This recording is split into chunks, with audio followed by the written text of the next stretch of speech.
அனைவருக்கும் வணக்கம். 7ஆம் வகுப்பு கணக்கு 3ஆம் பருவம் இயல் 3 இயற்கணிதம் பாடத்தலைப்பில் எடுத்துக்காட்டு 4வது கணக்கிற்கான விடையினை இந்த வீடியோவில் பார்க்கலாம். Welcome to Mani math board. a + b × a - b சமம் a² - b² என்னும் முற்றொருமையை பயன்படுத்தி சுருக்குக. இதிலையும் 2 கணக்குகள் இருக்குது. முதல் கணக்கில் 2 கோவைகளின் பெருக்கற்பலன் 3x + 4 × 3x - 4. இந்த 2 டேர்ம்ஸும் 2 சேமாக தான் இருக்கும், பட் சிம்பிள்ஸ் மட்டும் வேறு வேறையாக இருக்கும். 3x + 4 3x - 4. இரண்டாவது கணக்கில் பாருங்கள் 53 × 47. இது இந்த கோவையின் வடிவத்தில் இல்லை, நாம் சேஞ்ச் பண்ணிக்கணும்.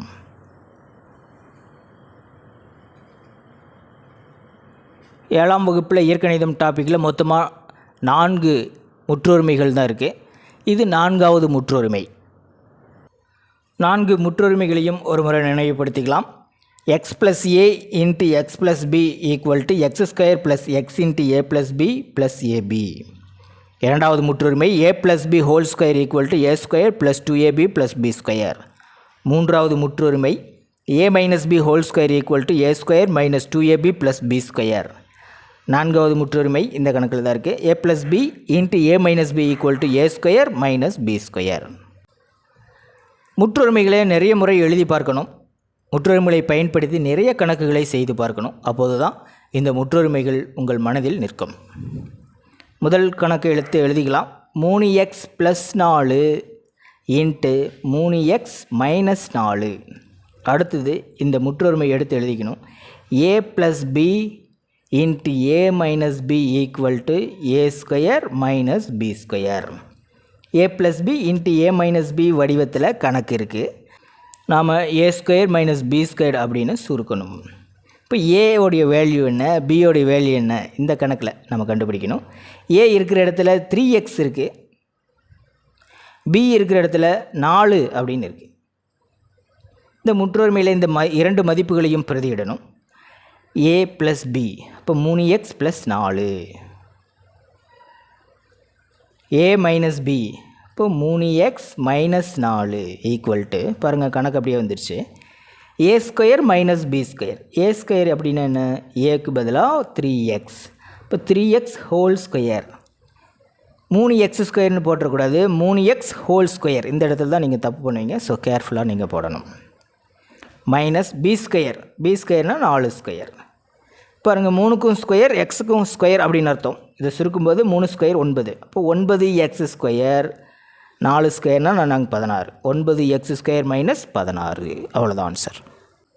அடுத்தது இரண்டாவது கணக்கு 53 × 47.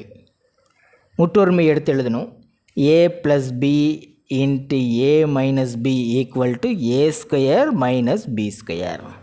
இப்போ கணக்கு பார்த்திங்கன்னா a + b × a - b அப்படிங்கிற வடிவத்தில் இல்லை, இருக்கிறதே 2 எண்கள் தான். நாம் தான் a + b × a - b வடிவத்துக்கு மாற்றணும். 53க்கு பக்கத்தில் இருக்கிற ரவுண்டட் நம்பர் 50. 50 கூட என்ன கூட்டினா 53 கிடைக்கும், 3 கூட்டணும். இப்போ 50 + 3, இங்கே 50 எடுத்துக்கிட்டோமா, அடுத்ததும் 50 தான் எடுத்துக்கணும். 50 என்ன பண்ணால் 47 மாறும், 50லேருந்து 3 மைனஸ் பண்ணால் 47 கிடைக்கும். ஸோ 50 + 3 50 - 3 அப்படின்னு நம்ம மாற்றிக்கிட்டோம். இப்போ பார்த்திங்கன்னா கணக்கு a + b × a - b வடிவத்துக்கு மாறிடுச்சு. ஸோ ஏவோடைய வேல்யூ இந்த கணக்கில் 50, பியோடைய வேல்யூ 3. a மற்றும் b இவற்றின் மதிப்புகளை இந்த முற்றொருமையில் பிரதியிட்டுக்கலாம். a + b, இப்போ 50 + 3 × a - b, இப்போ 50 - 3 = a². இப்போ 50² - b², 3². 50² 50 × 50 ஈஸியாக சொல்லலாம் 2500. 2500 - 3², 3 3 9. 2500ல் 9 மனக்கணக்காகவே நம்ம கழிச்சிட முடியும். 2491. ஏன்னா இந்த 2 வேல்யூஸையும் பெருக்கி பாருங்கள், கரெக்டாக தான் இருக்கும். 53 × 47. 7 3 21, மிச்சம் 2. 7 5 35, 35 2 37. 4 3 12, மிச்சம் 1. 5 20 21, 21. 1942 2491 மிகச்சரியாக இருக்குது. எடுத்துக்காட்டு 5வது கணக்கிற்கான விடையினை அடுத்த வீடியோவில் பார்க்கலாம். மேலே இருக்கிற ரெக்கார்ட் செக் பண்ணிக்கோங்க. இந்த கணக்கில் உங்களுக்கு கூடுதலான விளக்கம் தேவைப்பட்டால் கீழே இருக்கிற கமெண்ட் பாக்ஸில் கேளுங்க. தேங்க்யூ.